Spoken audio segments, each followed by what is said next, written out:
Like کریں، subscribe کیجیے، bell icon کو دبائیں تاکہ ہماری ویڈیو سب سے پہلے آپ کے پاس پہنچ سکے۔ کیا وہ اتنا مشہور سا واقعہ لوگ اپنی نظروں سے بھول گئے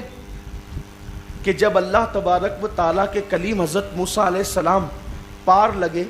دریا کے، تو ایک قوم کو لوگوں نے پوجا کرتے دیکھا بتوں کی، تو موسیٰ کی قوم نے کہا کہ ہمیں بھی ایسے کوئی خدا بنا دے تاکہ ہم اس کی پوجا کریں، دیکھ کر، بن دیکھے کرتے ہیں نا اللہ کی عبادت، دیکھ کر کریں۔ حضرت موسیٰ علیہ السلام نے ڈانٹا، بدبختو کیا بک رہے ہو،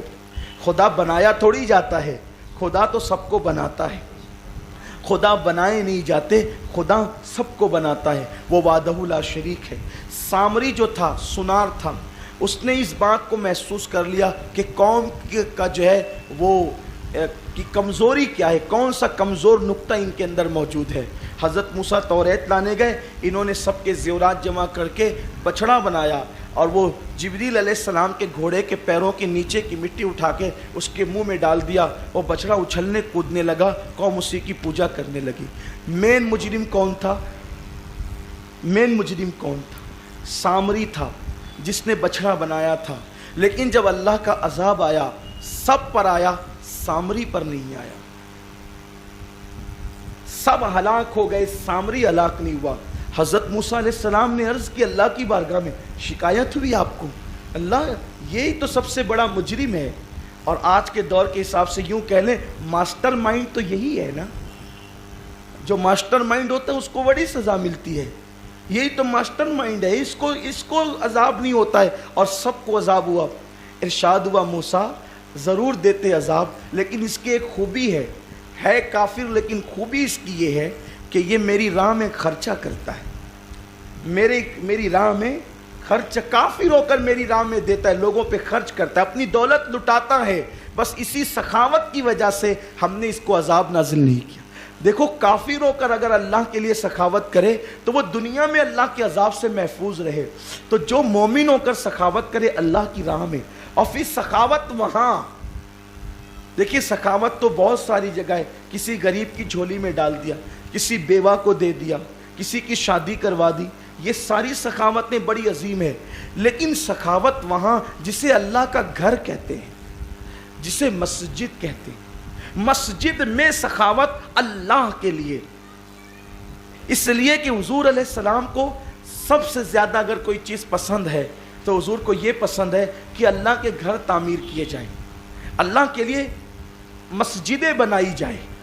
اللہ کے لیے مسجد بنائی ہے۔ حضور فرماتے ہیں من بنا للہ مسجدا بنا اللہ لہ بیتا فی الجنہ، جو اللہ کے لیے مسجد بناتے ہیں اللہ ان کے لیے جنت میں محل بناتا ہے۔ اب ہم اپنی طاقت کے مطابق بناتے ہیں اور اللہ اپنی شان کے مطابق بناتا ہے، بلکہ حضور علیہ السلام یہاں تک فرماتے ہیں اگر کسی نے چڑیے کے گھونسلے کے برابر بھی اللہ کے لیے مسجد بنائی تو اللہ اس کے لیے جنت میں محل تعمیر فرمائے گا۔ چڑیا کا گھونسلہ کتنا ہوتا ہے، حالانکہ چڑیا کے گھونسلے اتنی مسجد نہیں ہوتی، لیکن حضور نے ترغیب کے لیے، اسی لیے حضور علیہ السلام جب مدینہ منورہ پہنچے تو حضور نے سب سے پہلا کام جو کیا وہ یہ کہ آقا علیہ السلام نے قباء کی بستی میں جو ہے وہ مسجد کی بنیاد رکھی،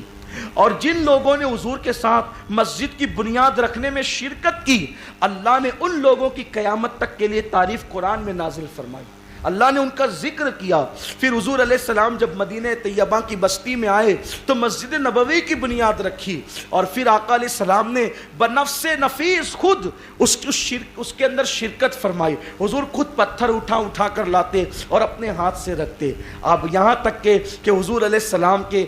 جسم اقدس پر گرد و غبار پڑ گئی، اور چاندی جیسا جسم مٹی میں، پیلی پیلی مٹی میں اٹ کر ایسا لگنے لگا کہ جیسے کوئی جو ہے وہ چاند جو ہے کسی سرمگی بدلی کے اندر چھپ گیا ہو، حضور کا جسم ایسے لگنے لگا۔ صحابہ کرام کو کب گوارا تھا بھئی، مسجد کے امام صاحب اگر اٹھ کر پانی لے تو چار مقتدی کہتے ہیں حضرت رکیے میں لاتا ہوں، تو حضور پتھر اٹھائیں، تو صحابہ کو کب گوارا تھا جو حضور علیہ السلام کے وضو کا پانی زمین پہ گرنے نہیں دیتے تھے، ان کو کب گوارا تھا کہ وہ آقا کو پتھر اٹھانے دے۔ میرے کریم آقا کی بارگاہ میں دوڑ کے آتے، یا رسول اللہ لائیے، آقا فرماتے ہیں یہ میں لے جا رہا ہوں، وہاں اور بھی پڑے ہوئے وہ تم اٹھا کر کے لاؤ۔